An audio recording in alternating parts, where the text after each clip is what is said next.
Hello and welcome to the lecture on chapter number 7, which is the chapter on leadership and leading small groups. We've got a lot of principles to talk about in this chapter because it's obviously a very important chapter. You cannot talk about small group communication without somewhere along the way talking about leadership.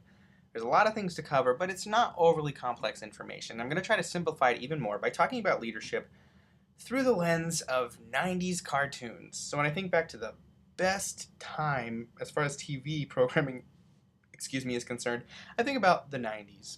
And I think about waking up early on Saturday mornings to run out and watch Teenage Mutant Ninja Turtles or Doug, or to come home from school and watch Rugrats and Rocket Power. I think about those things. They take me back to my childhood, but they also make me think about leadership. And so I hope I don't lose you along the way, but today we're going to talk a lot about leadership through the lens of 90s TV, specifically 90s cartoons. So let's think about cartoons in general. Hopefully everyone of you has had at least some experience with Scooby-Doo, right? And so we think about Scooby and the gang. We think, this is clearly a small group. Meets the definition of what a small group is, right? More than 2 people, but less than 7. Working together for an interdependent goal. They have the same outcome. This meets the definition of a small group. So let's think beyond that a little bit and ask, who is the leader in this situation? Some of you might say Fred. Some of you might say Scooby. Maybe those are both right, but does this group have a leader in the traditional sense? Maybe, maybe not. What I want to do today is kind of deconstruct our understandings of what a leader is or what a leader should look like, and maybe challenge some of those assumptions and talk about what real leadership is.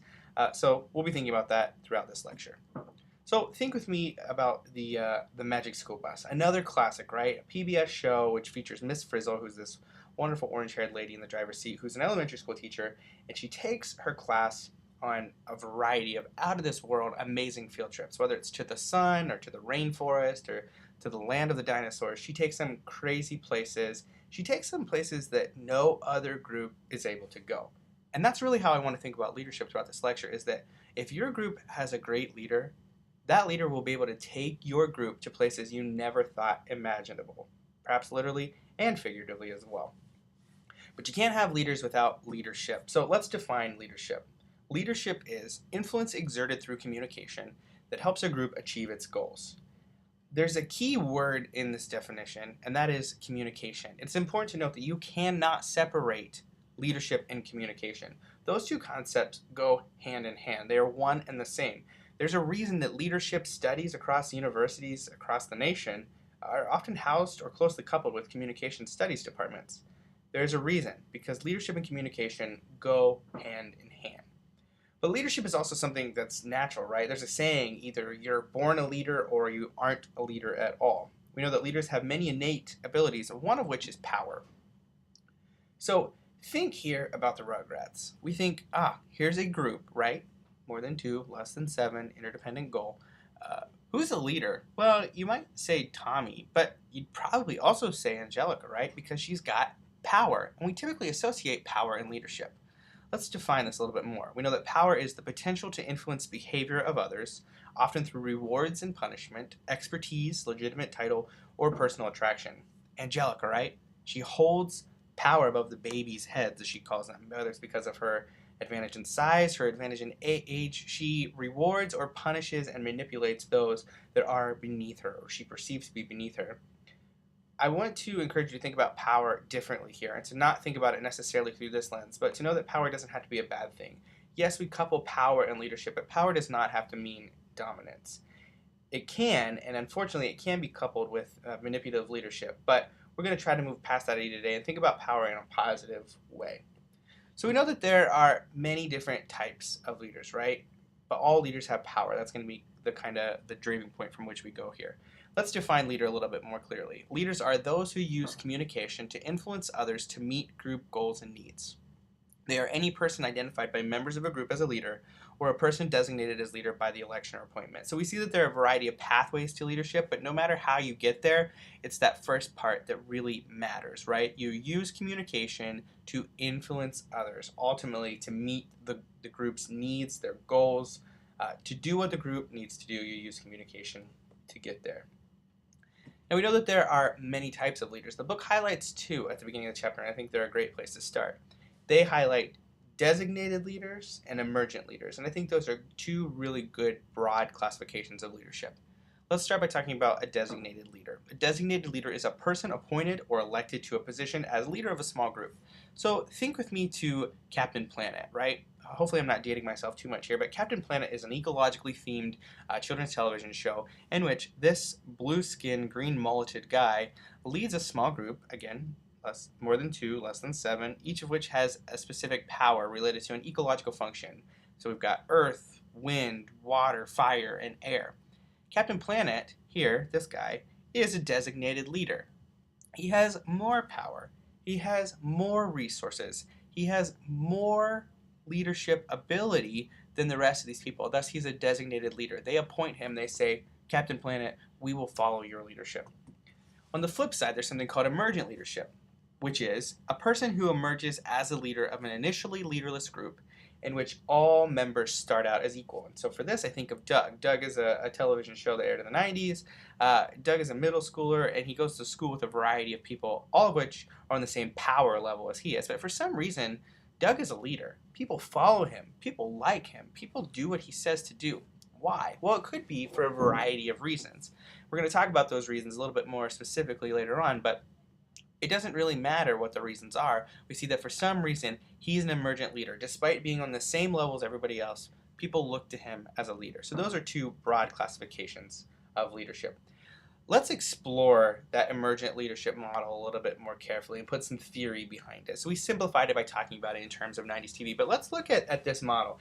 This is Fisher's model for emergent leadership, and it occurs in 3 distinct stages. So bear with me here. I understand this might be the absolute worst computer graphic ever created. For that, I'm sorry, but hopefully you'll be able to understand Fisher's model a little bit more clearly. So again, Fisher says that emergent leadership happens in 3 stages. And we can use this to apply to leadership in general as well. In stage 1, we've got, let's say, 5 contenders for the leadership title, A, B, C, D, and E. Automatically in that first stage, some of them are going to quickly become non-contenders, people that are not being considered to be a leader. Maybe because they don't want to be, or maybe because they're not qualified to be. But for a variety of reasons, they become a non-contender. That still leaves 4 people up here who are interested or being pushed to pursue a leadership title. That's stage 1. In between stage 1 and 2 is where the real action happens. There are a lot of communicative functions that happen in this place that set the stage for what's going on here. So in stage 2, we see that there are really only 2 contenders left, A and C. B and D back down a little bit and they say, you know what, we are not going to pursue those leadership roles anymore. We're going to support you. So B says, A, I've got your back. D says, C, I've got your back. They become lieutenants, so to speak, in the army, helping to rally against the cause.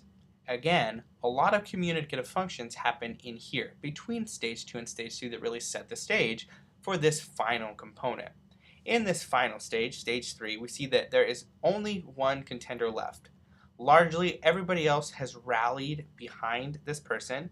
Some people who were lieutenants said, you know what, I'm just going to back down even further and I'm going to support the cause, but I'm not going to be super involved.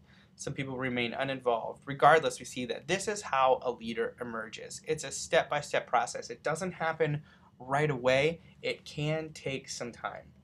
So this is just one perspective on emergent leadership, but I happen to think it's a pretty good perspective. So read this portion in the chapter a little more closely, understand Fisher's model. When we reconvene in class, we'll talk about it a little bit more. So if you want to be an emergent leader, surely there are characteristics that you can embody to help get you there, right? Well, yeah, there are some characteristics that researchers found are typically associated with emergent leadership. So here's what you do if you want to become a leader. You self-monitor. So this simply means that you're always aware of what is going on. You see social cues, you pick up on them easily even if they're not overly explicit, and you adapt your actions to those. You have a good balanced verbal style. This means that you're not overly aggressive, but it also means that you're not overly gentle. Leaders sometimes have to make tough decisions. Leaders sometimes have to use tough communication behaviors. You need to have a verbal style that's balanced, that shows a commitment to the task functions of a group, but also to the socio-emotional functions of the group as well. Now, this one bothers me a little bit, but the book mentions it, and I think that it is partially true. Emergent leaders typically have the psychological gender of masculinity. Now, this simply means that they use a more masculine undertone or a more masculine style of communication, that they're perhaps more abrupt, that they're more straightforward, that they're direct. That's typically associated with a masculine style of communication. I hate when we have to use definitive labels in terms of gender for anything, whether that's talking about leadership or not. So this is probably just my gripe, but the book mentions it. I'll hash this out a little bit more in class, but know that psychological gender is a characteristic of an emergent leadership, and specifically a male psychological gender. Also, emergent leaders are really task focused. They're focused on the task at hand. They're not caught up in the hoopla of leadership, using their title, using their prestige. They're really focused on getting stuff done.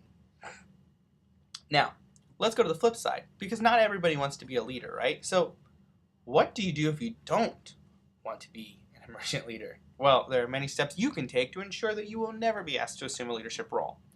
First, miss as many meetings as possible. If you are going to be a leader, you need to show that you are dedicated to the cause. The best way to show you're not dedicated to the cause is to simply not be there. If you don't want to be an emergent leader, say as little as you can in group meetings. If you're going to be a leader, you need to contribute. You need to add to ideas, even if your ideas are not the ones that are ultimately used. Volunteer readily to be the group's recorder. That means if you're going to be the recorder, the note taker, you can't be the leader because you're already doing something else. If you don't want to be a leader, automatically do what you're told by other members without questioning. Now, yes, there is a time and a place where you need to just back your ego up and say, you're right, I'll do what you say. But leadership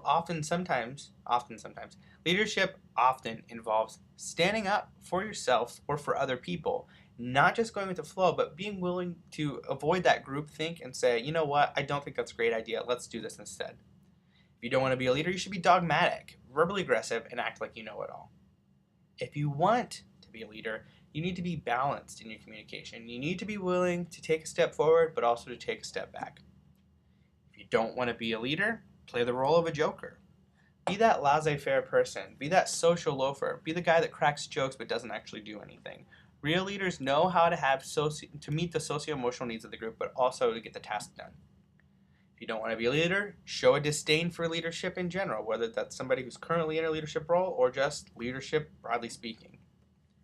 The book also mentions that emergent leadership is important to talk about in the context of virtual groups. And I totally agree with this. But this is a very small portion of the chapter, which is a little disheartening to me because I think this is something that's very important and not something we can just throw in with everything else. So we'll probably talk about this later on the semester when we talk about social groups. For those of you interested, check out Comms 560, which is offered once in a while. I taught it this last summer. It's called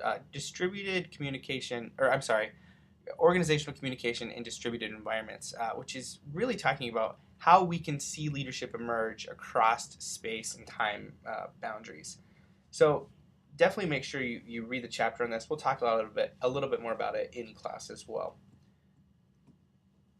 So we know that there is not one path to leadership. There are many paths. There are many approaches to leadership.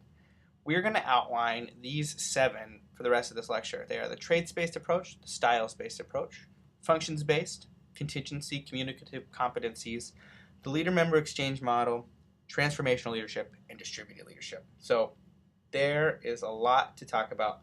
Let's talk about them very briefly. You didn't think I forgot about 90s TV, right? Let's talk about the trait-based leadership perspective. The assumption of this perspective is this, that leaders have certain traits that distinguish them from followers or members of a group. Basic idea here is this, that leaders are born with it, or that they've developed it over time, but there's something special about them that distinguishes them from everybody else, that makes them a natural pick to be a leader. That's a very, very surface level approach to leadership, but it's an idea that we have about leadership nonetheless. Let's talk about styles approaches. Styles approaches assume this, that the leader's style makes them more or less successful. So basically, this is a leadership approach that studies the interrelationship between leader style and member behavior. So let's think back to Rugrats. It's arguable that maybe Angelica and Tommy are both leaders, but they have different effects based on their style of leadership. Maybe Angelica's autocratic style works, but maybe it doesn't work as well as Tommy's democratic style. They each are leaders in their own right, but they have different levels of respect, different levels of influence, different levels of power based on their style. Let's talk about those style characteristics a little more closely. Uh, let's define them very quickly. The autocratic style is what happens when leaders tightly control their groups. They typically make assignments, they're very directing, they give orders, they don't take them. An autocratic leader would say something like this: I've decided that this is what you're going to do, and there's not much option to combat that. Sometimes this is useful. Maybe when group members are unmotivated or uninterested or unfamiliar or their emergency comes up, sometimes we need that overly harsh or overly involved autocratic leader. A democratic leader, on the flip side, is more participative. They invite input from others. They speak provisionally. They don't say, this is how it's going to be. They say, what do you all think? They make suggestions. They help structure group time. They involve the group. And a statement from them would look something like this: what ideas would you suggest? They are open to input from other members. And this is useful, perhaps most generalizably. It happens when group members are knowledgeable and interested, and the group has time to deliberate, but you still need a leader. Let's talk about the laissez-faire leader. Their characteristics are largely hands-off. They ask the group to take charge because they don't want to. They don't necessarily voice their opinion. They just expect the group to kind of do it for them. They would say something like, well, whatever you decide is fine with me.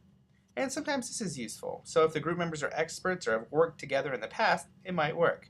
But typically, the autocratic is most often criticized, I would say. The democratic is most often heralded as being great. And the laissez-faire is something we see pop up only fairly sparsely. And really, we can think of these three as not entirely separate entities, but really, the perfect leader is a mix of all three. That they're willing to be aggressive if need be, but they're also willing to take direction. But they're also a little hands-off if need be. The perfect leader is really the blend of all three. All right, let's talk about another approach, which is the functions approach. This approach says that any good group must recognize that their group has task and emotional needs, but any one member of that group can and should feel free to help meet those needs.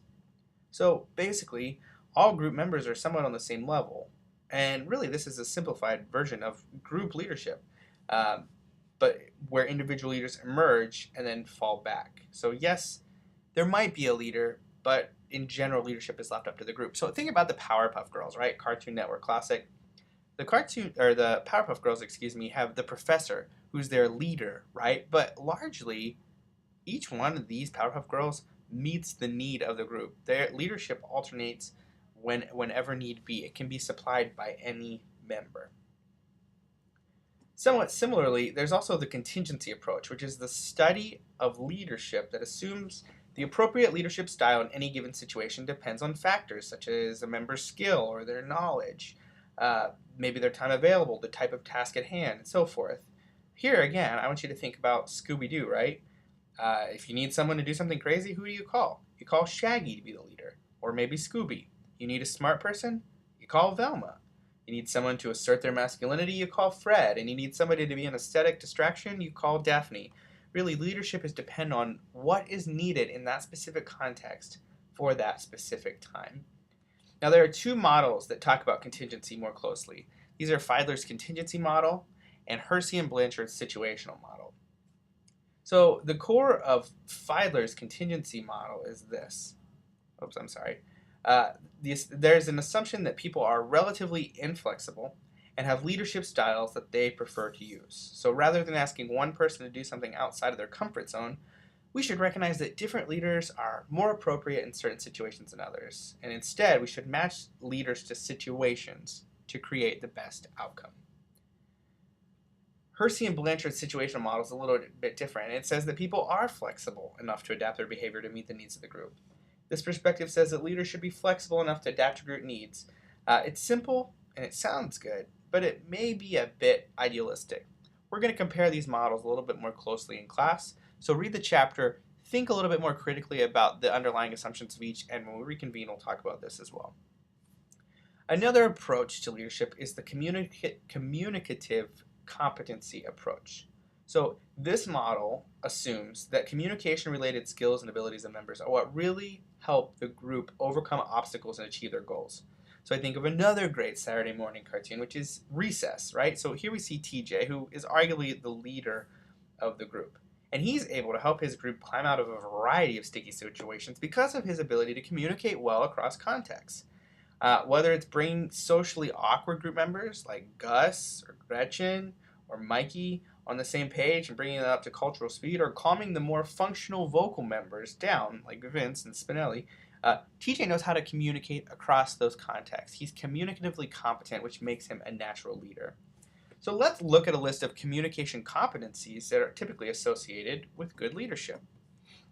We see that good leaders communicate actively, clearly, and concisely. They communicate a good grasp of the group's task, and they inspire team members' confidence in themselves. So here we see task functions on statement number 2 and socio-emotional functions on statement number 3. Good leaders skillfully mediate information and ideas supplied by all members. They seek input from other members, but if one's not good, they mediate it carefully. They find a balance between all of the proposed ideas. Good leaders also express their opinions provisionally. This simply means that they say, here's my idea, but I recognize that it might not be the best one.